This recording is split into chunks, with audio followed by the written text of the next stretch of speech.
We've also got Good morning, and welcome to CSR 201. That's the title of the next hour and 15 minutes. My name is Paul Dickens, and I'm with a local OD and training associates. Today with my colleague Leah Schultz. And we're going to walk you through a little bit of an introduction in where we want to attract your attention about what might be next in terms of corporate social responsibility, and then we're going to invite you to participate often and actively. The idea is, even though I think I'm fairly bright, the wisdom in the room is a whole lot more than just two of us.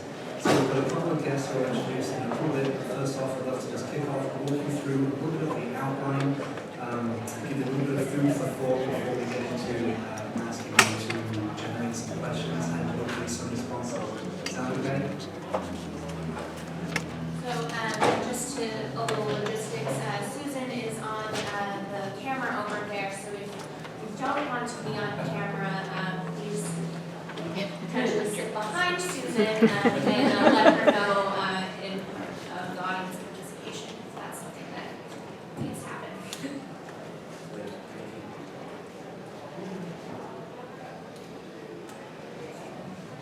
Alright, so why are we here?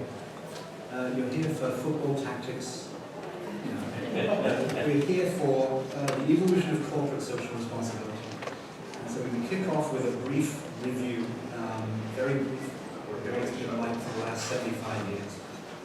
And the evolution of the workforce, which is a parallel sort of model that we want to introduce today, and then think about how these two converge to actually predict, make sense of, anticipate what's next in terms of the workforce corporate social responsibility movement, where that pressure is going to come from and where the innovation is going to come from. So we're going to take a moment or two to look at how generations collide at their most negative, and then turning that, pivoting that into how we harness the energy of having multiple generations in the workforce, particularly around the concept of CSR. Just in the day-to-day communications, aspirations, kind of space that we share. Make sense? All right. So the evolution of corporate social responsibility. Over the last 75 plus years, we've seen an evolution in largely beginning in the early 1900s when corporate philanthropy foundations began. I think Carnegie, Rockefeller developed the Institute of Medical Research. And so that's where you begin in corporate philanthropy. There was a large part around religion in part, and as well as social concepts that were beginning to emerge to develop corporate social responsibility in the name of philanthropy. But the philanthropy that was developed was largely around things separate from the business. So the railway actually went into medical science. It wasn't related to the businesses that they were using. Next, you have a little blip in the 1970s with Milton Friedman's works on the social responsibility and that the idea that the only responsibility is to the shareholder of the company. So this philosophy really took away from the concept of social responsibility as it began, and the trustees argued that that was the responsibility of the business was to its shareholders only. In the 1970s and 1980s, in response to this, that the business was no longer responsible for community issues, there began a lot of more environmental and social policy. So you have the EPA founded in 1970, and in the 1980s, more social policy that began. In the 1990s to today, you see a real shift back to business involvement in community issues. So the brave founders of VBSR began their work and founded VBSR in 1990. The Businesses for Social Responsibility responsibility was founded in 1993, and the concept of triple bottom line accounting was coined in 1994. What we see is a difference in terms of how CSR programs were implemented. It wasn't something that was on the side, but it was something that was implemented as part of the business, as something that you had an implementation plan, a design, and something that you strategize around. And the VBSRs and businesses for social responsibility were the resources that people look to develop those CSR programs. So we're very grateful for VBSR and businesses for social responsibility and consultants that develop the triple bottom line accounting concepts for pioneering what we see as social responsibility today.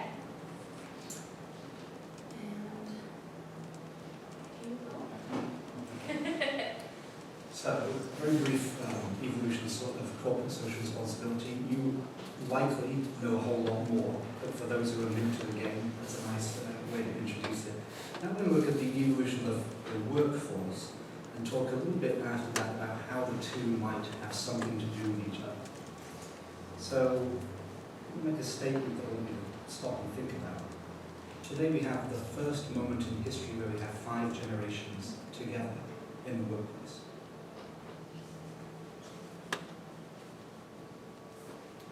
I don't know how often I'm in a room with 5 generations, but the fact that we're all working together at some point in our communities is a remarkable moment in time. Only 2%, less than 2%, are the builder generation still in the workforce, but their presence is still there, palpable. So when we think about generations, we often hear about when you were born, and we hear tags applied to it. So baby boomers are age 52 to 70. Generation X now, present day, are ages 37 to 51. Generation Y, also known as Millennials, age 22 to 36. And Generation Z, or Z, depending on where you're from, 7 to 21. A different way to think about it with the research that's coming out around this is instead of the age piece, we really define a generation by key events that shape our thinking, our emotional response, and our perspective. So examples of those, the builder generation was World War II, shaped perceptions of what service means, what family means, what hardship means. Baby boomers, a defining moment might be getting a man on the moon. And what did that mean in terms of what's possible? What did it mean in terms of global power? Low crime? Generation X, I could have put a number of things in here. The Berlin Wall might have been a bit more relevant to most, but since I'm from England, I put Margaret Thatcher, Ronald Reagan, trickle-down economics for some of us. I'm going to pause a moment. As we did this and put this together and thought about, are these iconic moments the right ones, and do they really shape us in the way that we're suggesting? I actually emigrated from England as a result of Margaret Thatcher coming into power. So even on a personal level, when I think about does it shape us, oh my gosh, yes. We live in a totally different country as a result of a moment in time. Generation Y, shaped by 9/11, all that happened during and since, and the emphasis on national security, the identification of who's our friend, who's not our friend, how can we tell? And then for Generation Z, we've got the subprime recession, which made us rethink, is housing really part of the American dream? Do I need to own something if this is going to happen? So it's a different way of thinking about generations, and there's more and more research coming out that says this is a more relevant way to think about how it influences the way we behave, not just that age.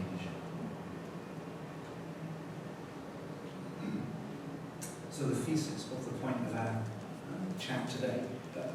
We believe that the convergence around CSR has something to do with both the evolution of CSR as a concept and as a series of activities, and this evolution of generations in the workplace and how they might shape what comes next. Okay, so that thesis is that the first 75 years of the concept of corporate social responsibility is this this divergence of the concept. So the 1950s and 1960s, it was defining the term. It was in 1946, Forbes magazine asking, what is the responsibility of executives in corporate social responsibility? In 1946, that was the first time it was published.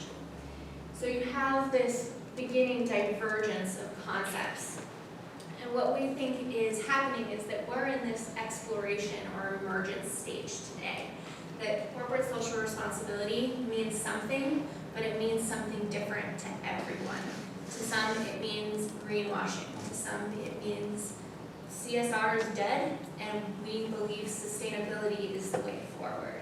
It's that the government is responsible, the government is not responsible. It's where you were in terms of that evolution. How much of that did you live through? So looking back at the evolution of CSR, for me as a millennial, I only know businesses that have incorporated social responsibility. I don't know a time before CSR was a part of an everyday business. But for older generations, they have had to either grow with the concept or stay stagnant where they are and have firm beliefs on what CSR means to them in terms of where they were when these terms and this idea developed. So what we want to do today is say, how do we get out of this exploration phase where CSR means something, but we don't want it to get stuck as a buzzword or as something that you and I find differently. So what we want to do is get to a point of convergence. And the idea is that to get to this point, we need to incorporate generational strengths and to have the dialogue between generations to say, what does CSR mean to you? What does CSR mean to me?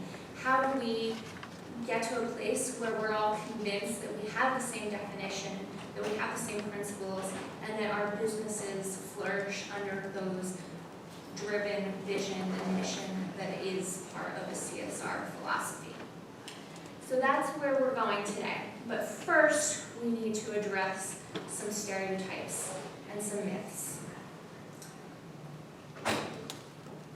So here we're going to look at the collision that can happen if you don't face the elephant in the room, that there are 5 generations potentially in this room right now. That if you don't address the fact that we wear different clothes, we talk differently, we have certain biases that we come into the room, that we need to address those coming into the room today in a safe and positive way. So we're going to put up some very cliche stereotypes of these generations. So I also want to say here in terms of, there are 4 images on the wall and not 5, and we have narrowed it down in terms of just for time's sake and because the silent generation or those that were during World War II, that generation is 2% of the labor workforce today. So we're going to focus on baby boomers, Gen X, millennials, and Generation Z. So I want to invite some commentary here. How do you feel when you see your generation represented up here? What does that mean to you, or do you buy into some of the stereotypes that are on the wall? Yes? I'm between X and Y, and it's hilarious to me that Gen X, which used to be the slacker generation, is portrayed as a competent business professional. Exactly. and just so very nondescript. It's sort of like the most, what happened there? Anyone else? Well, I think with the baby boomers, again, as I was a college student, the baby boomers were all about making money. They were, and that was my perception, the hard-driven, I'm going to be in the office as much as I have to be, making big money. And so I think, to me, that image is not what I would think of baby boomers. Yeah, so we actually struggled. There were 3 images that I pulled out for the baby boomers. One was a sort of classical dancing duo, very traditional looking. This couple, and then a working woman in her later years. So the baby boomers certainly have a diverse set of perceptions, I think largely based on your generation. So Gen X, for example, found a lot of resistance to to baby boomers, and the sort of the lazy attitude of what was perceived as Gen X was in response to baby boomers being very work and traditional, and it was sort of a clash from that perspective. Anyone want to? Yes? So being a baby boomer, when I look at that, I kind of say that if I just go back in time, which doesn't seem that long for me, even though I'm a baby boomer, that there was the way that each of those generations are reflected. If I go back to that time when I was there, I could see the baby boomer being closer to representing each of those stages. So they've evolved over time and have had a little bit of each of that along the way. Yes, so just so if everyone can hear, so the idea is that the generation sort of evolves over time through some of these phases. Very true. All right, so the next part here is we're going to bust some myths. So we've opened the floor up, we're in a safe space. Talk about these biases, we've checked ourselves. Yes, we may have some of these, but we're going to first address some of the myths. So first I want to ask, can anyone tell me who makes up the largest share of the workforce today? Yes? Millennials? Well, you have to pop the red balloon there to find out.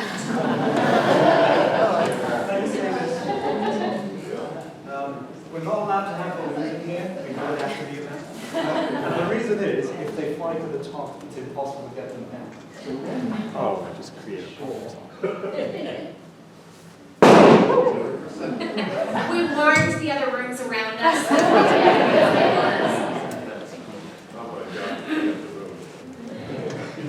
All right.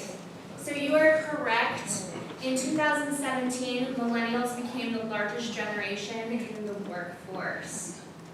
So 2015 was that cutoff, where 34% of the U.S. labor force was Generation Z and millennials. What I was just shocked at was that by 2025, globally, 75% of the workforce will be millennials. Yes? The statistics I have are from Pew Research, and I don't know the answer to that, if that was incorporated in that. Okay. So, I'm going to move on to the blue balloon. Look up. There you go.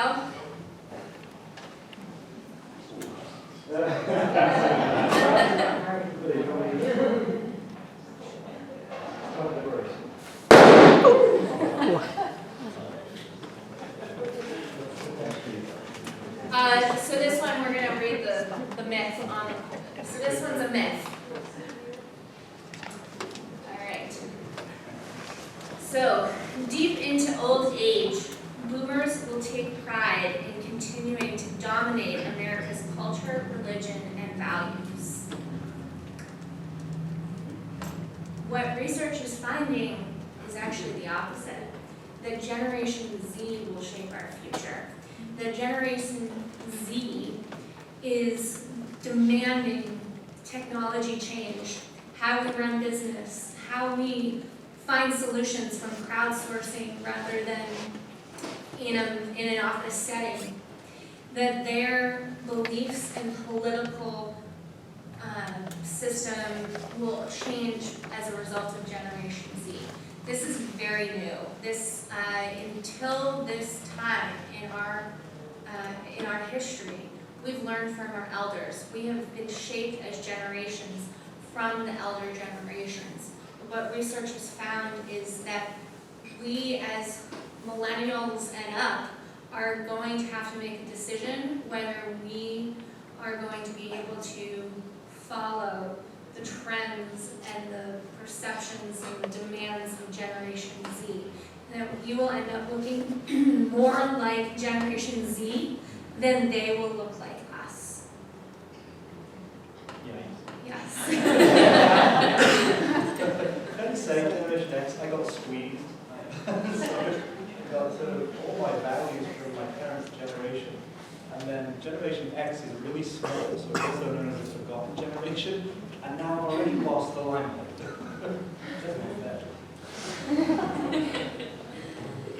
Yes. So, I think this is another interesting fact that research has found that 7-year-olds today in the U.S.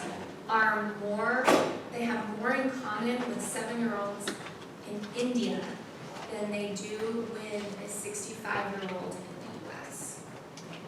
That's just amazing to me. So we're going to move on to the next, while that sinks in, the next balloon, the green balloon right here in the front. I'm going to pop that.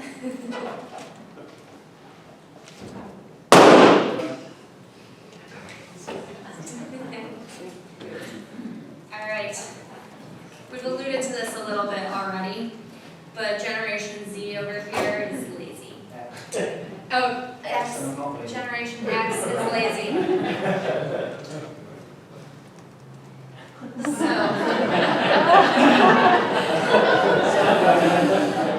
yeah.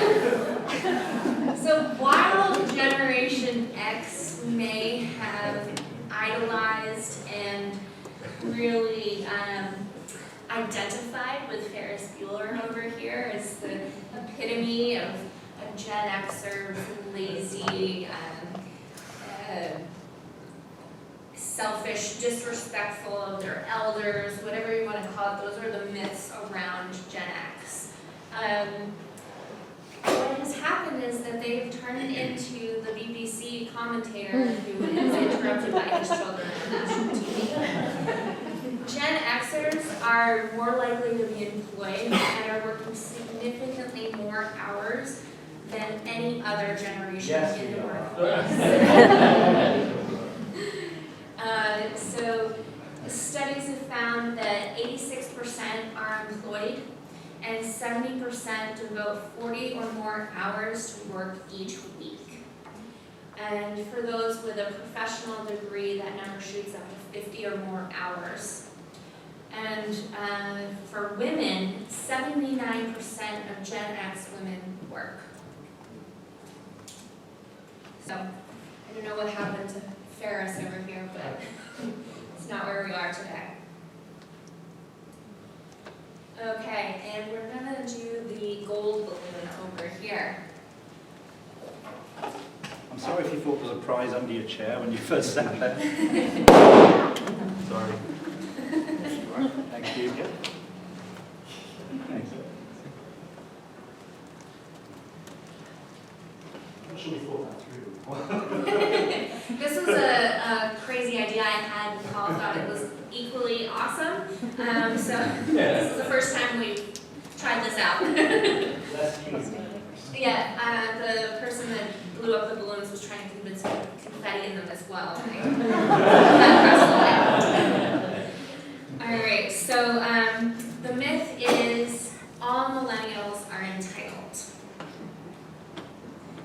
That myth offends millennials the most. So the research is finding that millennials' priorities don't indicate that they are indeed entitled and that they look to the older generations and the milestones of life just as the generations before us have. That we are trying to attain financial freedom, marriage, children, living on your own, buying a home. those are the things that millennials are attaining to do. You can see here, only 1% of us desire to be rich and famous. So this is an important part. There's a lot of research that's coming out that not all millennials are the same. And actually that they're finding that generations, or within the generation, that there's a divide. And they don't know why quite yet, but there are a population of millennials that don't identify with the concepts that are around the millennial name. So some speculation has happened around whether you're pre or post recession.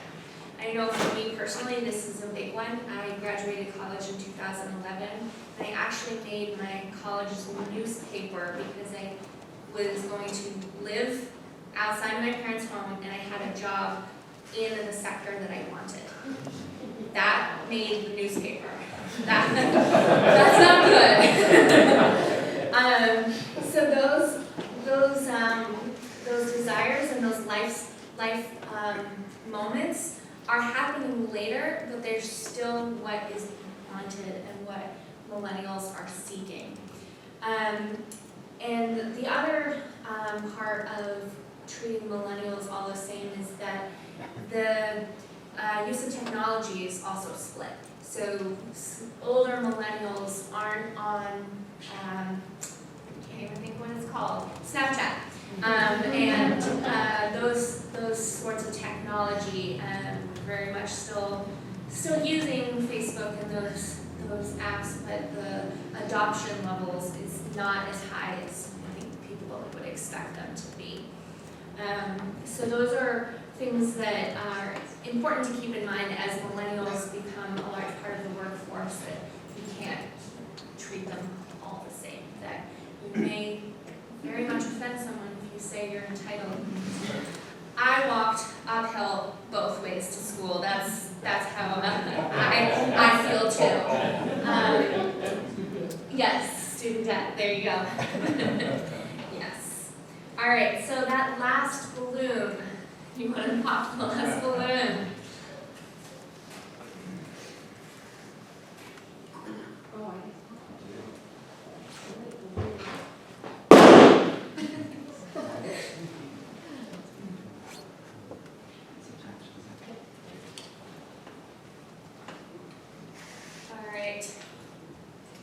So we saw on the first image, in the womb, they already have their iPad phone. So the myth is that Generation Z is attached to their phones. But this is Gen Z. In terms of what they want in a workplace is face-to-face communication. They still want to make decisions face-to-face. They are seeking mentorship. They want that and that support.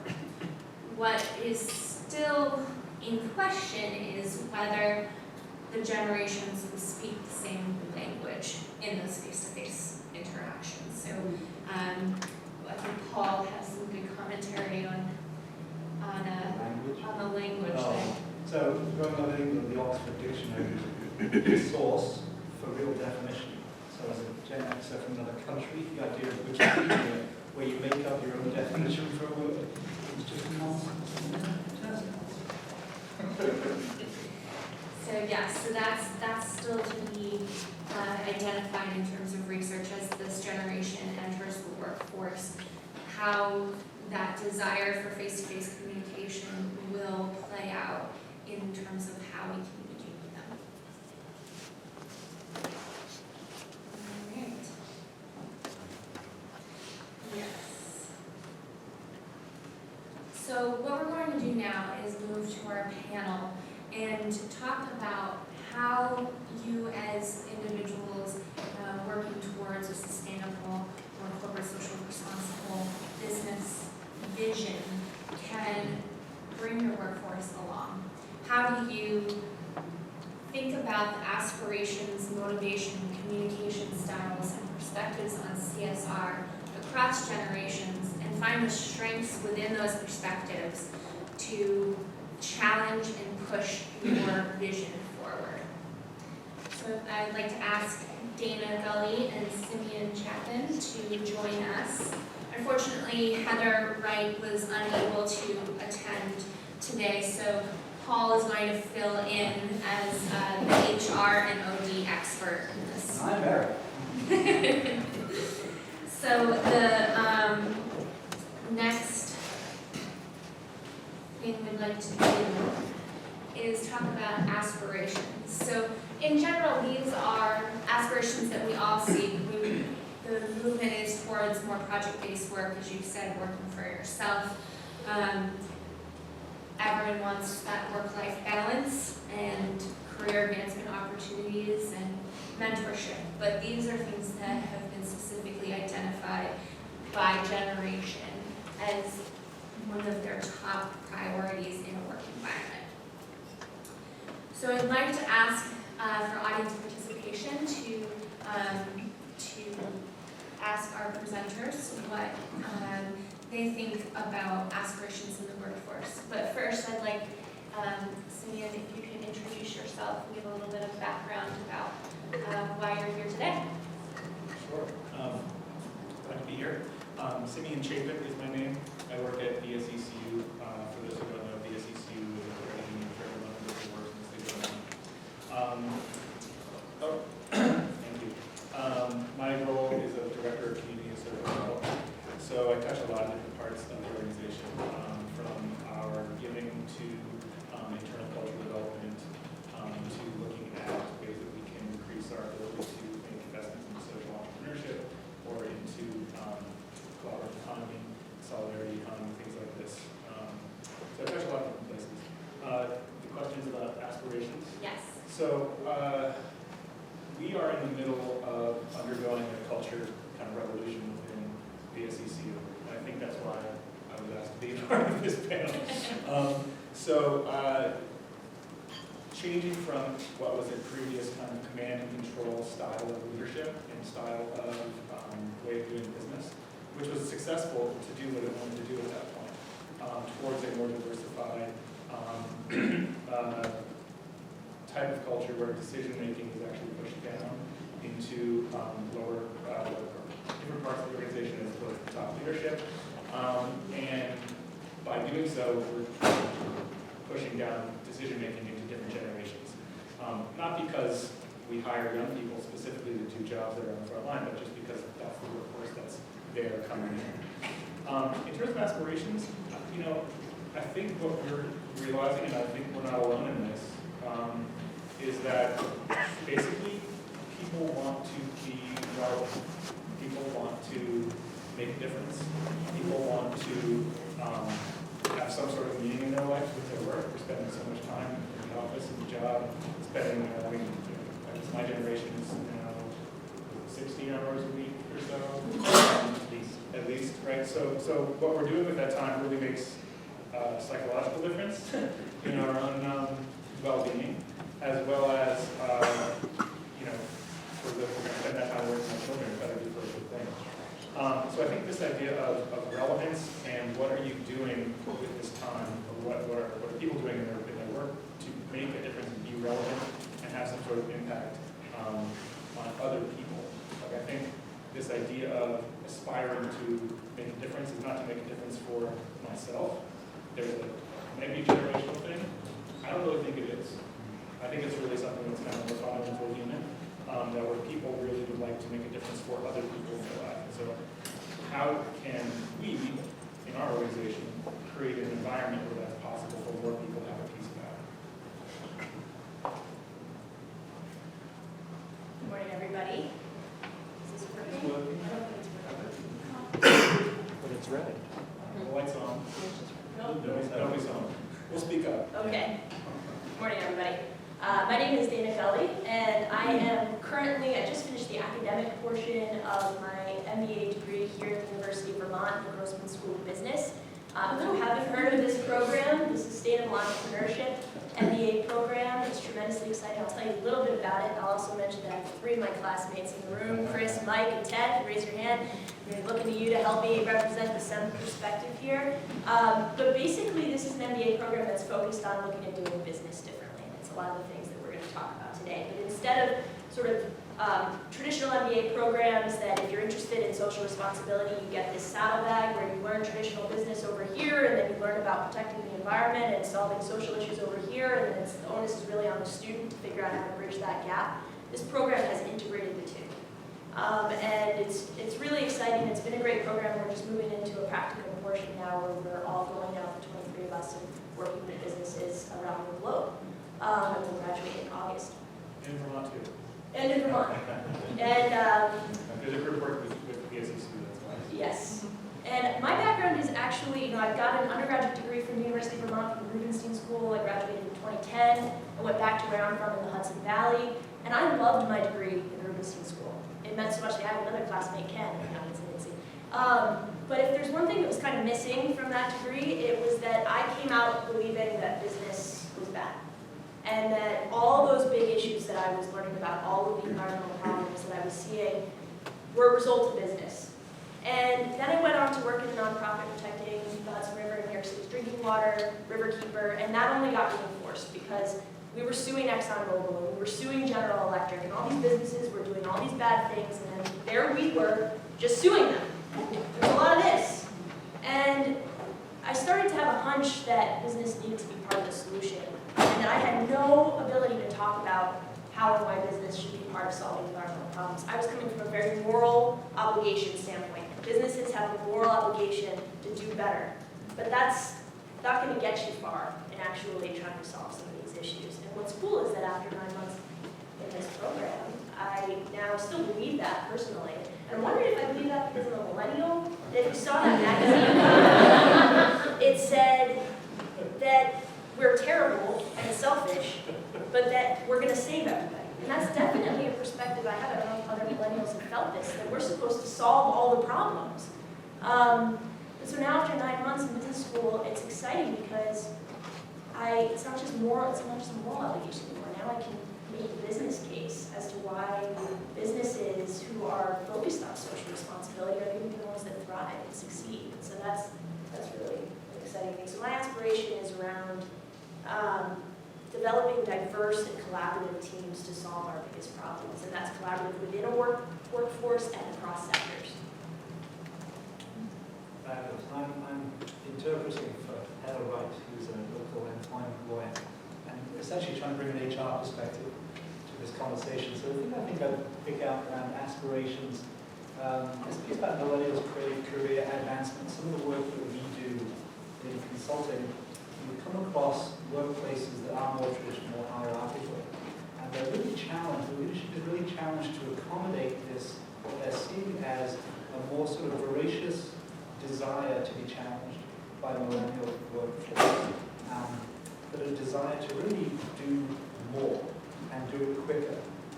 And the skill set that comes through with millennials, typically in the workforce, is the use of technology makes them blindingly fast in terms of responding to issues. So it's that balance that I see around aspiration, around allowing for stretch activities for employees who maybe haven't been in that role very long, but have so much desire. And the quick skill set to work information, to understand data, things that took previous generations maybe a little longer. And then where the mentorship, I think, and balance comes in is so let's slow down. What are we going to do with this? What's the decision-making context of this information? So that's, I think, an HR perspective that I'd like to bring in. The energy is fabulous, the skill set is brilliant, the demand for more responsibility and accountability comes with a sort of balancing of the experience piece, and somewhere in there I think we're finding some great conversation. Okay, so I'd love to invite questions from the floor about aspirations and how they play out for you and in your business. Yes. So earlier as part of the thesis, we were talking about the convergence of the idea of CSR, so I wonder if maybe you can talk a little bit about what that means to you, and especially since the living room are focusing on the generational aspect of everything. I would be interested to see this is what it means to me, and then if it's the same for all of you, or if it's different.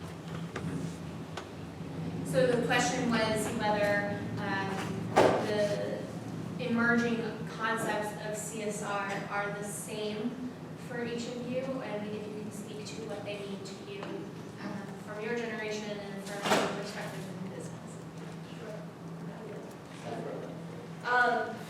So first, I think it's a great issue that we have, that there's all these different definitions of CSR out there, because to me, that kind of signals that the idea, concept of CSR, has made its way into the mainstream, which is good. It was once this fringe idea.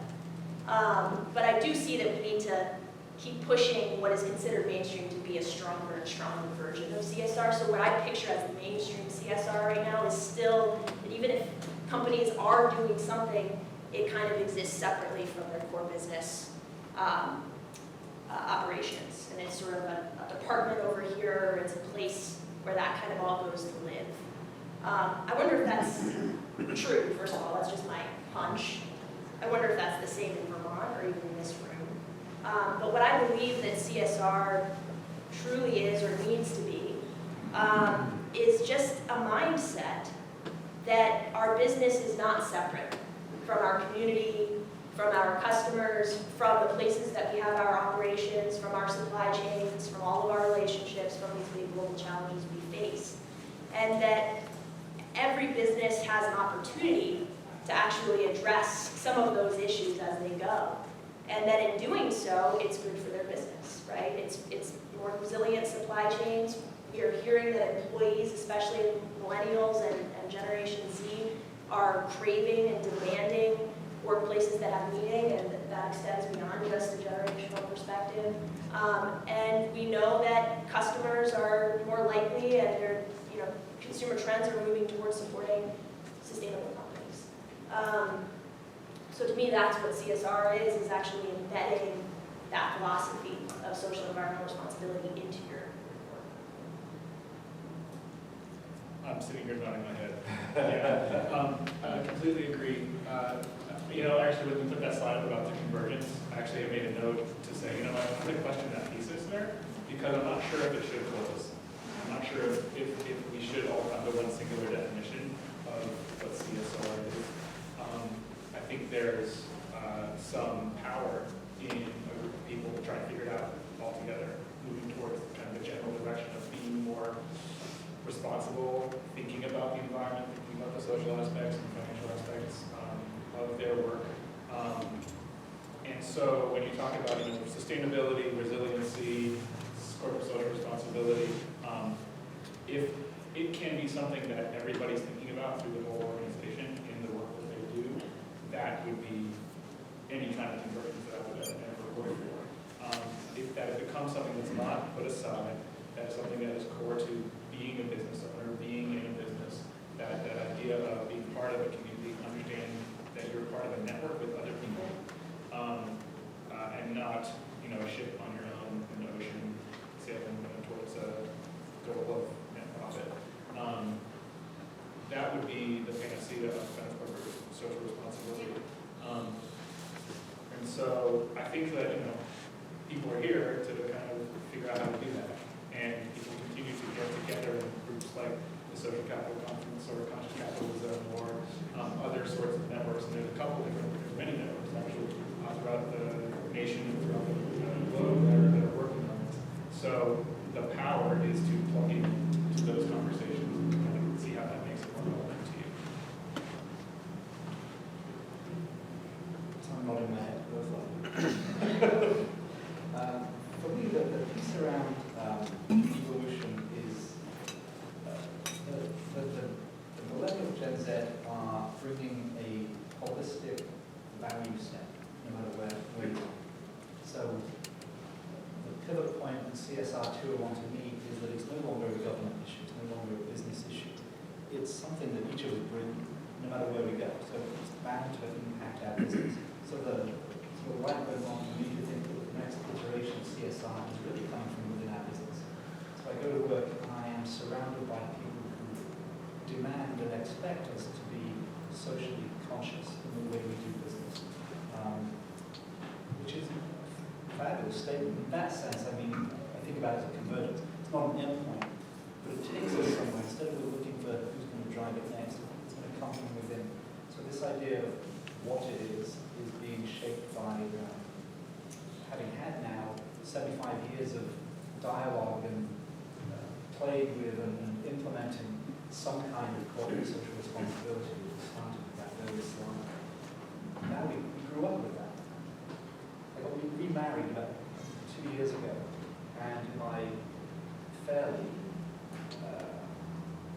coherent speech, I think, I made this comment about, it came naturally, about how excited I was about the next generation coming through, planning kids in that 20 and on.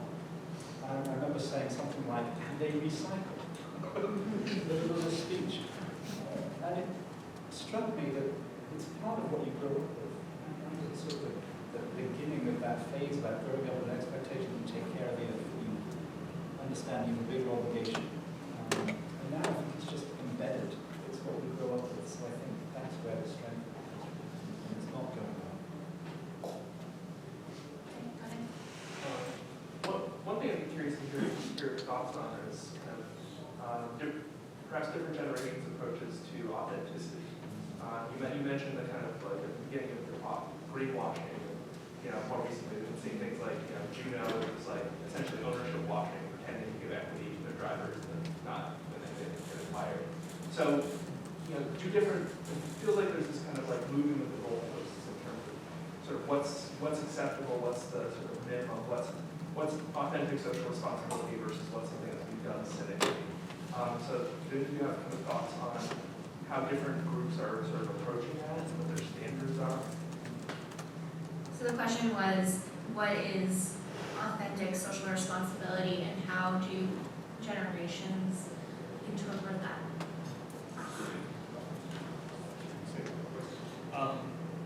Before your question, Matt, I was thinking about this, the influence of technology on this. Because that's a huge piece that we saw the baby with the iPhone in the moon. But it's not just, taking pictures of that baby. The baby's not taking pictures of itself. That baby's connected with everybody else. And there's a bias in technology, not towards transparency. There's a bias towards open systems. There's a bias towards intercommunication from one node to the other.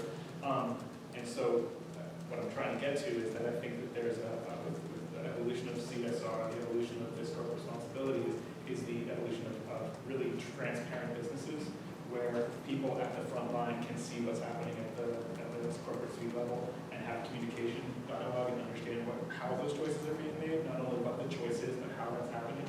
And so that's within the organization. Outside of the organization, there are new things like B Corps, right, which is a signal towards open and transparent sorts of ways of behavior for a business, as well as a certain sort of metrics that business is accountable to based on a third-party verification. I think you're going to see more and more of those as that comes out, where a consumer or a potential coworker or another business who wants to do business with that business can see, oh, these people, this organization has a verification, is really thinking about this way of values-based business, and there's some sort of reporting structure to do with it. At VSCCU, we've done an annual report every year. We've changed that to have an impact report, which is talking about how we're making gains on our mission, which is about the social, environmental, and financial well-being of our members. So kind of reporting back to the stakeholders in the organization what that is, and how we're doing it. If we fail, we have to say that too. So it's transparency, honesty, and authenticity. I think are all part of the same kind of thing. And then I think it's incumbent upon us as people to always question that. Right? You mentioned Juno, right, which is a car sharing service which was going to pay their members, and people were going to own it, but then they sold out. So wow, that kind of sucks. So what can we do as consumers and as people who are running businesses to hold accountability to that transparent open structure? Can we question the right people? Can we be brave enough to stand up to power and authority? Can we do the due diligence to go behind the flashy offer that looks great and say, well, actually, Pepsi, when you give a Pepsi to a cop, that doesn't quite do it. So I think there's both the organizations taking on the responsibility and the verifications and kind of metrics for themselves, and then us as individuals kind of becoming even more conscious consumers. I don't have anything to add to that. I think that's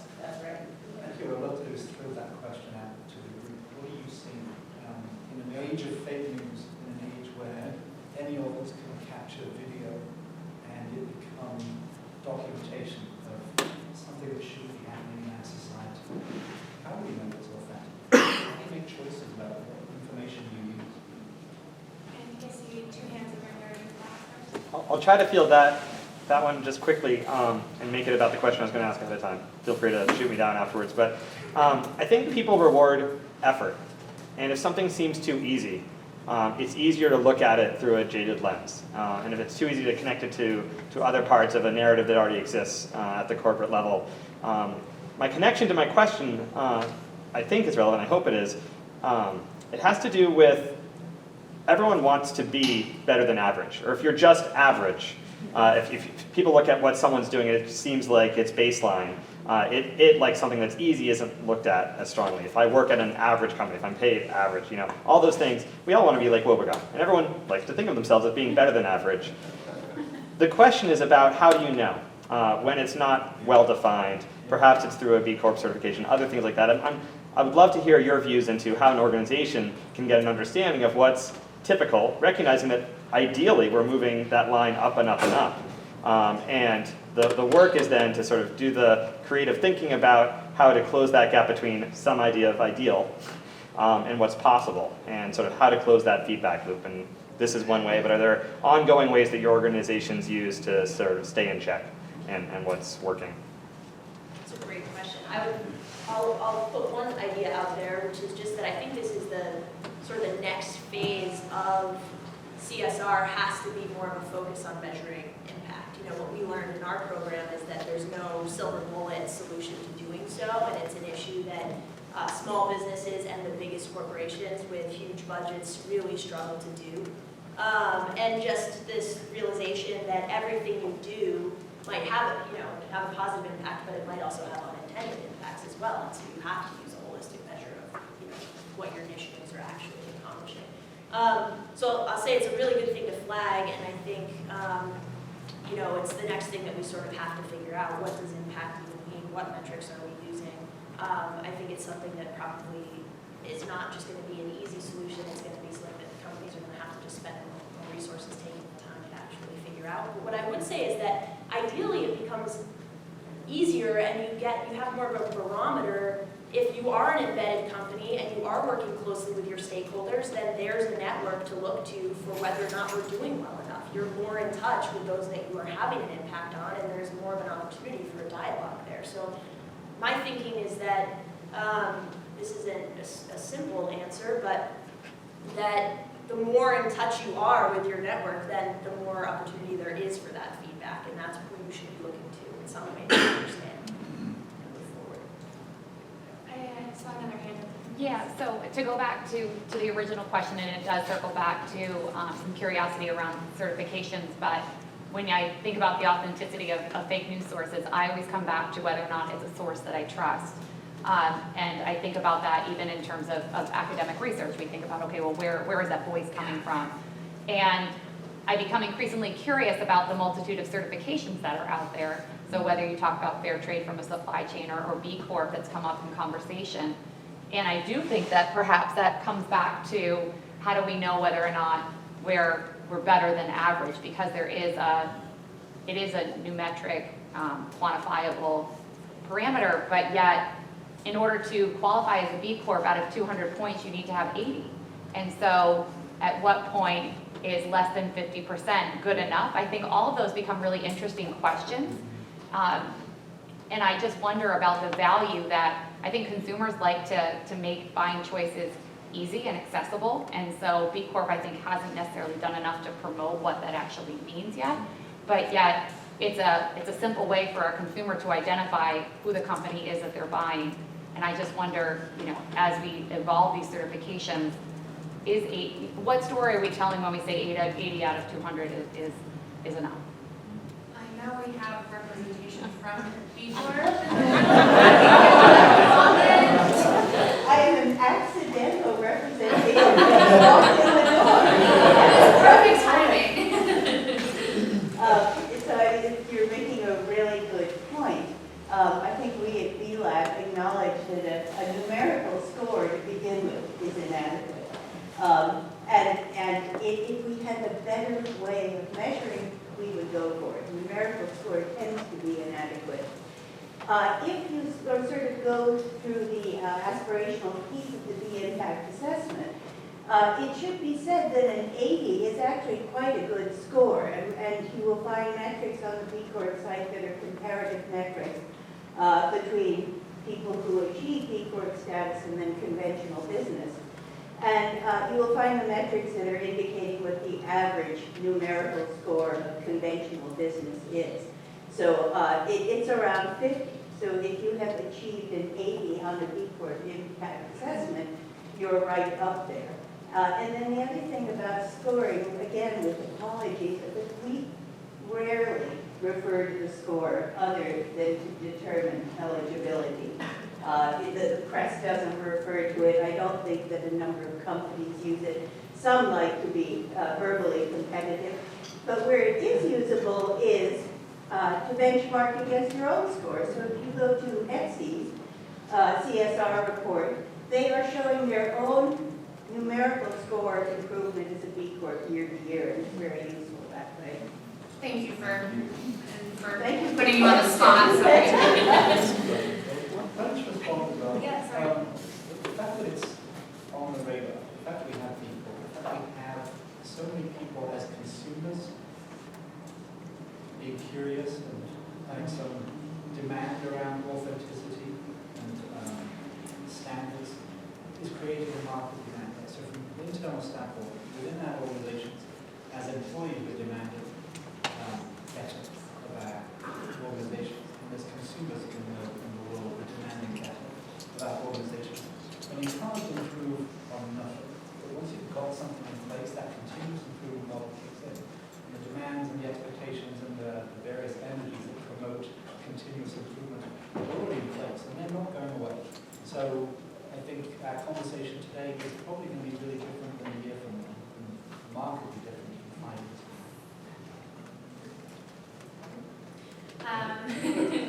In the back. Hi there.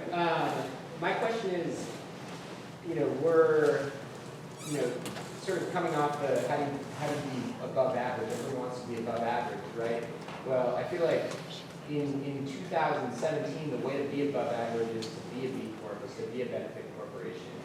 And, more, and I don't know if this is true, so maybe you can answer this, that like more millennials and more Gen Zers want to do business with a company that's also doing good for the world. But, like, what happens when CSR is just ubiquitous everywhere? And, like, then is it mandated by law? And then, like, that's great. That's like, hopefully we'll get there one day, because then everyone will be using socially responsible business practices. But, like, are we already above average, I guess, is what I'm trying to say. by being here and doing this, or, how do we continue to use business in that way to make a better world once corporate social responsibility is more fleshed out? Yeah, I think to answer that a little bit is we focused on internal employees and how you manage generations internally, but you could do this same presentation about generational attitudes in consumption of goods. And that, yes, indeed, the millennials and Gen Z are looking to and are willing to potentially spend a little bit more for a product that is certified or has a sustainable vision and mission. But I think absolutely the second part of your question about what do we do when this is the baseline, I think that that's where that convergence to social responsibility 201 comes in. What's next? And the research is showing that that push is going to be from these younger generations. Anyone else want to chime in on that? Well, since I my presentation with you, when we talked about convergence, it really was this convergence of value sets as expressed through the multiple generations with the concept of CSR. So it's a convergence of those two things. So I do think as we create benchmarks and give ourselves some level of standard and we have more conversations, we get at least a little more understanding of what a standard really means. And aside from having that internal sense of whether we are above average, we've got some benchmark, some measure that we can actually start as a baseline, and then move forward from it, and then we recreate a benchmark. I think that's a good segue into talking about motivators. So in terms of financial motivators, baby boomers are very much looking for flexible retirement spending. Not as many baby boomers are prepared for retirement as they would have hoped. And Gen X is looking for bonuses and stock as reward. And millennials care about workplace culture. So this is where that conversation has sort of brought us. And Gen Z is interested in more of the social rewards than money. So it's part of the identity of a millennial or Gen Z to work for a social responsible company. It's ingrained, it's embedded in the ideals and the value sets that they bring to the business sense. So I'd like to, again, open this up for conversation in relation to what motivates individuals that you're working with or in your company. Yeah, I would say, for me, I know that my goal is to have I care about doing good in the world, and I want to make sure that my work and my life are aligned, right? I want to make sure that I plan to spend a lot of time working, and I'm motivated to contribute a lot to the place that I work, and so I want it to be a place that feels like it's in line and out of with my life in an overall sense. And I'll just mention that, one motivation for me to go to business school, one thing I noticed at the nonprofit that I was working in is that I managed our volunteer program, and a lot of our volunteers were people who didn't have that work-life alignment. They were people who were working corporate jobs in Manhattan and feeling really dissatisfied with their lives, and they were coming to us at Riverkeeper, and they were literally coming to me to say, and they would tell me, this is where I get my meaning. These couple hours working with you on this event, this opportunity, the tools you give me to help organize something in my community, this is where I feel connected to something bigger, and they were feeling really desperate for that connection. And this was everybody, this was across generations. I will say I found it more in older generations who were really looking for that to be their meaning, and it was, our younger volunteers were already Riverkeeper was just part of their sort of social conscious work fabric connection that they had. And so that was really also another motivator for me, because it just felt like, that's a lot of missed opportunity for those things to be so separate. There's people who are really looking for ways to bring meaning into their work, and we can give them those tools, and then existing companies that don't have social missions to sort of transform and rewrite the ship. That would be really powerful. Any questions? Yes. I think it's a universal desire across all the generations to feel like you're making some sort of difference. And I think it's something that I work for a nonprofit, but nonprofit and for-profits should do more, and that is periodically show the people who work with you, volunteers who help you, what's different. And hopefully it's a positive message, but I think it really helps when you can take a step back, assess what's different over a period of time, and celebrate that. I really think that organizations are kind of like sharks. To breathe, you have to move forward, and when people see that they've been coming in 40, 50, 60 hours a week, they can sort of see small things, but to step back and say, now this is how we've changed in the last 3 months or 6 months.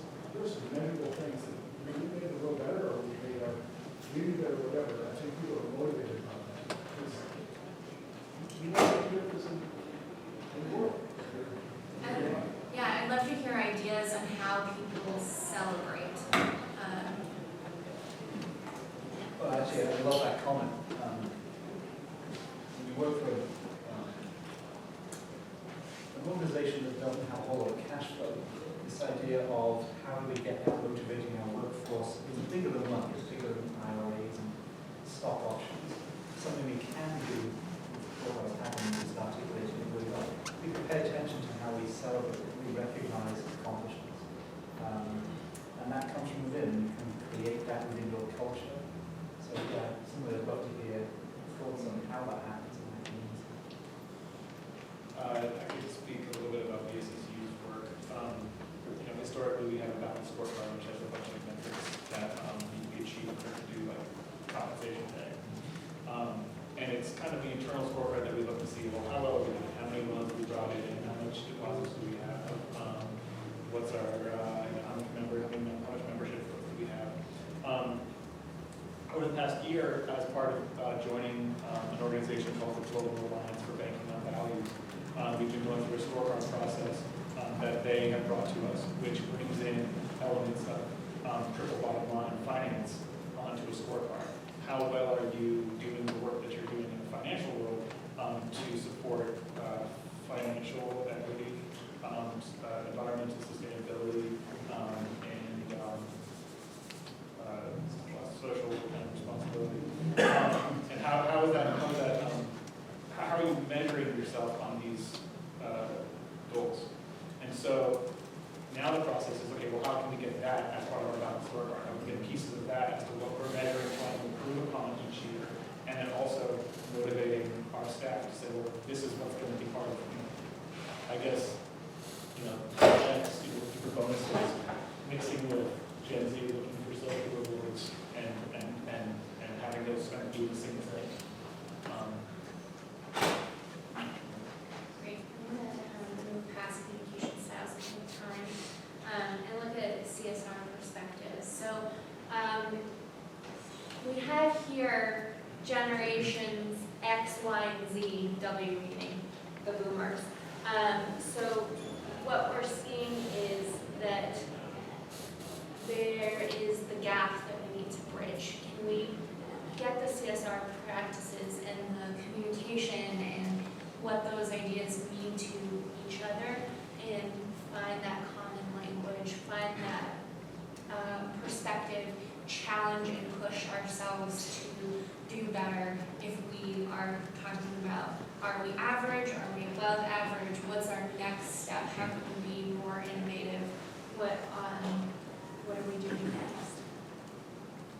Does anyone have any questions on how to bridge the gap between generations and in particular on CSR perspectives? Yes. Well, I mean, I guess after the last slide about motivators, as a Gen Xer, I feel like we're kind of, that the slide about the motivators made me think of that it's a life cycle.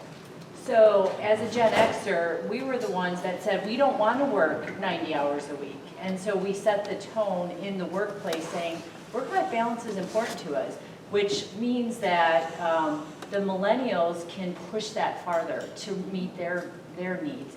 And, talking about Gen Z kind of being more socially rewarded, well, they're not, necessarily financially responsible. So I think there's it's going to go through waves. And so pretty soon, the Gen Xers are going to move up being more worried about retirement planning. And so I think we need to recognize what each generation has brought to the workplace and into this whole concept of CSR.